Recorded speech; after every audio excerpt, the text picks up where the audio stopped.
Welcome to this quick and easy guide on how to add a graduated life event post on Facebook. Whether you're celebrating your own achievement or helping someone share theirs, follow these simple steps to create a memorable post. First, open the Facebook app on your mobile device. Once it's loaded, tap on the section that says, "What's on your mind?" This is where you start creating your new post. Next, scroll through the options until you find the section labeled Life Events. Tap on it to see a list of categories for different milestones. From the available categories, select Education. This will bring up several options related to academic achievements. Look for and select the option labeled Graduated. Now it's time to fill in the details.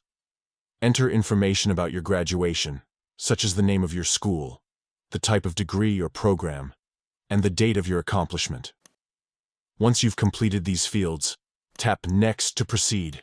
If you'd like, you can write a short description to personalize your post. This step is optional, but allows you to share more about your experience or feelings about this achievement. After writing your description, or if you choose to skip it, tap Post. And that's it.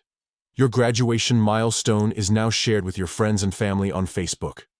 It's a great way to celebrate and let others join in on your success. Congratulations on this incredible achievement.